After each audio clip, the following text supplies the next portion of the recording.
ہم دھونے میں بہت مشہور ہیں، ایسا دھوئیں گے کہ پھر کبھی موبائل کان میں نہیں لگا پاؤ گے. اسی میں ہم بدنام ہیں. اور بدنام ہیں کس میں؟ ہم نے اس لڑکے کو نہیں چھوڑا پاکڑ میں، رات کے 1:30 بجے ٹائم ملا، وہ اٹھ کے جا رہا تھا تو ویسے وہاں کھیت میں تھا، وہ بات کر رہا تھا موبائل پہ سے، ہماری نظر پڑ گئی اس پر، موبائل میں بات بھی کرتا جا رہا ہوں، ہونٹ پہ لگ کے چومتا بھی جا رہا. اور جلسے میں ہم نے اس کو نہیں چھوڑا. میرے سامنے اگر یہ سب حرکت کرو گے تو بھائی پھر بچو گے نہیں. وہ دیکھو وہ اٹھ کے بھاگا بیٹھ گیا. کہاں جا رہے ہو؟ تیری تو شادی بھی نہیں ہوئی، تو کیا کرے گا گھر جا کر؟ حفاتن ننگے پیر ہوں گے، عراتن ننگے جسم ہوں گے، ان کے جسموں پر کپڑا نہیں ہوگا. غرلن قبروں سے جب اٹھیں گے تو سب کے سب بنا ختنے کے ہوں گے. قبروں سے جب اٹھیں گے تو ختنہ ختم ہوگا، بنا ختنے. جیسے ماں کے پیٹ سے بچہ پیدا ہوتا ہے بغیر ختنے کے، قبر سے لوگ ایسے ہی اٹھیں گے، ختنے بغیر ختنے کے، ان کے ختنہ نہیں ہوگا. جب اللہ کے نبی صلی اللہ علیہ وسلم یہ منظر بیان کر رہے تھے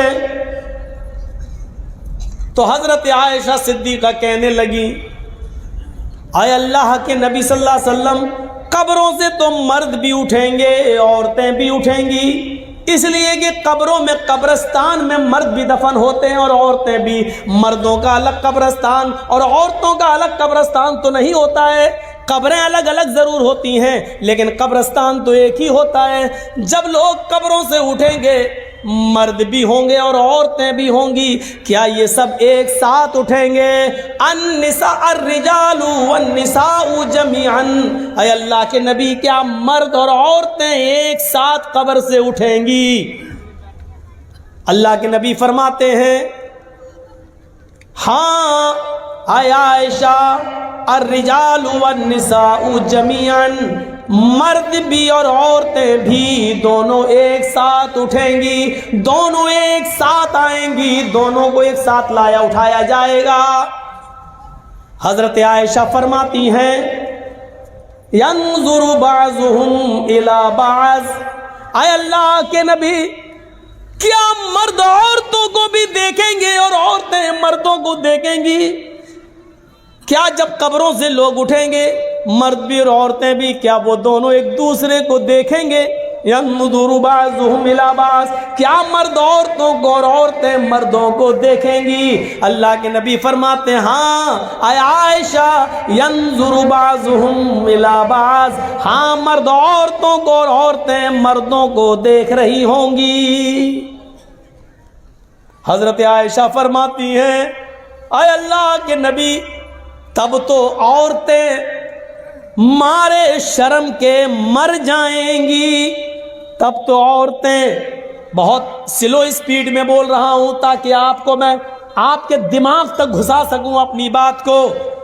تب تو عورتیں مارے شرم کے مر جائیں گی جب مرد ان کی طرف نظریں اٹھا کر دیکھیں گے. آج تو لڑکیاں اچھے کپڑے پہن کر نکلیں اور کوئی لڑکا ان کو نہ دیکھے تو مر جاتی ہے، اس کا مطلب ہمارے کپڑے خراب ہیں، ہم کو دیکھتا ہی نہیں ہے کوئی. حضرت عائشہ کہہ رہی ہیں، تب تو عورتیں مارے شرم کے مر جائیں گی جب مرد ان کی طرف نظریں اٹھا کے دیکھیں گے. اللہ کے نبی فرماتے ہیں، الامر اشد من ایہمہم. اے عائشہ، کوئی مرد کسی عورت پر اور کوئی عورت کسی مرد پر شہوت کی نظر ڈال ہی نہیں سکتا، سیکس کی نظر نہیں ڈالے گا، اس لیے کہ ہر انسان کو اپنی فکر ہوگی، ہر آدمی کو اپنی اپنی پڑی ہوگی. سورج 1 میل کے فاصلے پر پسینے میں انسان ڈوبا ہوگا، کوئی ٹخنے کے برابر، کوئی پنڈلی کے برابر، کوئی گھٹنے کے برابر، کوئی ران کے برابر، کوئی کمر کے برابر، کوئی سینے کے برابر، اور کوئی اسی میں ڈبکیاں مار رہا ہوگا. ایسے حالت میں کون دیکھے گا کس کی طرف؟ بری نظر سے کون دیکھے گا؟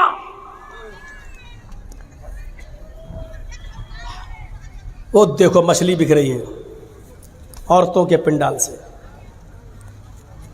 نہیں مان سکتی ہیں عورتیں، اتنا نزدیک آپ ان کا انتظام کر دیتے ہیں بیچاری کا، 1 سال کے بعد تو ان کو سننے کا ملتا ہے۔ آج تو موقع ملا ان کو سینڈل اور چپل دکھانے کا، ساڑی دکھانے کا، اور یہ بیچاری جلسہ سنیں گی، اور پھر دوسرا اردو والا مولانا۔ سنیے، تمہارے مطلب کی بات کر رہا ہوں۔ انسان کو کسی اہم چیز سے جوڑ دو، اختلاف ختم ہو جائے گا، یا انسان کو کسی خطرناک چیز سے باخبر کر دو، اختلاف ختم ہو جائے گا۔ آج ہم مرے مٹے جا رہے ہیں ایک دوسرے کی جان لینے پر۔ یہ ایک رول بتا رہا ہوں میں آپ کو۔ مثلا کسی سڑک پر کچھ لوگ گتھم گتھا کر رہے ہیں، لڑ رہے ہیں، مارا پیٹی، چپل اپل اٹھا رہے ہیں، اور اچانک ان کے پاس کوئی آدمی چلا جائے اور کہنے لگے کہ صاحب یہ میرے پاس 100 گولیاں ہیں، 100 کنچے، کنچے سمجھتے ہیں نا، 100 گولیاں ہیں، 100 کنچے ہیں، اس میں ایک کنچا، ایک گولی ریڈ کلر کی ہے، لال کلر ریڈ کلر کی ہے، میں ان 100 گولیوں کو ہوا میں اچھال کر پھینک رہا ہوں، لیکن لال رنگ کی گولی پر 1 لاکھ روپیہ میں نے انعام رکھا ہے، یعنی جس کو لال رنگ کی گولی ملے گی وہ 1 لاکھ روپے حق کا حقدار ہوگا، اس کو میں 1 لاکھ روپے دوں گا۔ اور یہ کہہ کر آپ اس گولیوں کو آپ اچھال دیجیے ہوا میں، اور جیسے آپ اچھالیں گے، یہاں جو جھگڑا کر رہے تھے، گتھم گتھا ہو رہی تھی، مار دھاڑ ہو رہی تھی، وہ سب مار دھاڑ بھول جائیں گے، یہ بھی بھول جائیں گے کہ کس بات پہ ہو رہی تھی، سب ایک دم اس گولی، اور سب کی نظر اس لال رنگ کی گولی پر ہوگی، جبکہ گولیاں اور بھی ہیں وہاں پر، لیکن دوسرے رنگ کی گولیوں کو کوئی نہیں اٹھائے گا، صرف لال رنگ کی گولی پر ٹوٹ پڑیں گے، کیونکہ مقصد کیا ہے؟ اس پر انعام ہے، اس گولی کو اٹھائیں گے تو 1 لاکھ روپیہ ملے گا۔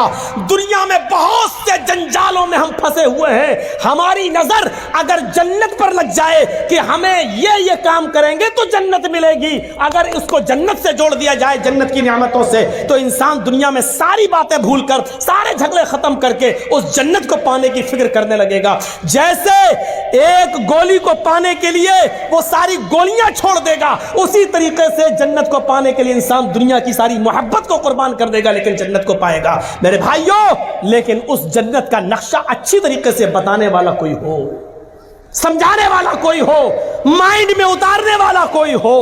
آج کیا وجہ ہے کہ 100 گولیاں پھینکی جاتی ہیں اور لال رنگ کی گولی پر ہماری نظر ہوتی ہے اور گولیاں ہم نہیں اٹھاتے ہیں؟ کیوں؟ کیونکہ لال گولی پر 1 لاکھ روپے کا انعام ہے، ہر آدمی چاہتا کہ ہمیں انعام مل جائے۔ پھر کیا بات ہے کہ نماز پڑھنے پر جنت مل رہی ہے، روزہ رکھنے پر جنت مل رہی ہے، سود و بیاض اور لاٹری کو چھوڑنا، حرام کمائی کو ترک کر دینے پر جنت مل رہی ہے، پھر کیا بات ہے کہ ہم اس کو لینے کے لیے دنیاوی چیزوں کو چھوڑ نہیں پا رہے ہیں اور جنت کو حاصل نہیں کر پا رہے ہیں؟ میرے پیارے ساتھیوں، وجہ کیا ہے؟ وجہ کیا ہے؟ ابھی یہ لوگ گتھم گتھا کر رہے ہیں، اب دوسری مثال سے سمجھنے کی کوشش کرو۔ ابھی لوگ لڑ رہے ہیں، گتھم گتھا کر رہے ہیں، ایک دوسرے کو مارنا چاہ رہے ہیں، اتنے میں مولانا جرجی صاحب ایک پٹارا لے کر ان کے بیچ پہنچ جاتے ہیں، کہتے سنو، وہ گئے چپ ہٹ، مارا پیٹی ہو رہی ہے، وہ اس کے بال پکڑ رہا، وہ اس کو چپل مار رہا ہے۔ جرجی صاحب نے اپنا پٹارا کھول دیا اور پٹارے میں سے ایک زہریلا سانپ نکلتا ہے اور وہیں کود جاتا ہے، اچھلتا ہے۔ اب آپ یہ بتائیے کہ اس زہریلے سانپ کو دیکھ کر وہ گتھم گتھا کرنے والے، لڑنے والے کیا کریں گے؟ وہ اپنی لڑائی بھول جائیں گے۔ ارے جب تم ایک دوسرے کو مار ہی رہے تھے تو سانپ بھی تو سب کو مار نہیں آیا ہے، پھر تم لڑائی چھوڑ کے کیوں بھاگ رہے ہو؟ وہ تو تمہارا ہی کام کرنے آیا ہے، لیکن لڑائی لڑنے والے ایک دم الگ ہٹ جائیں گے، بھاگیں گے۔ اب ہر آدمی کو اپنی جان کی فکر ہوگی، وہ اب اس کو مارنا چھوڑ دے گا، وہ اس کو مارنا چھوڑ دے گا، وہ ادھر بچے گا، وہ ادھر بچے گا۔ کہ نہیں نہیں نہیں نہیں میرے پیارے ساتھیوں، اس دنیاوی جھمیلوں میں بہت کچھ ہے۔ اگر ان کے سامنے عذاب جہنم کا تذکرہ کر دیا جائے اور جہنم کے عذاب کو بتا دیا جائے کہ ایسا کرو گے تو یہ عذاب، یہ کرو گے تو یہ عذاب، پھر انسان دنیا میں پھر کسی کو برباد نہ کرے، پھر اپنے آپ کو جہنم سے بچانے کی فکر کرنے لگے گا۔ لیکن شرط یہ کہ جہنم کا منظر بتانے والا کوئی ہونا چاہیے اور مائنڈ میں اتارنے والا ہونا چاہیے۔ جرجی صاحب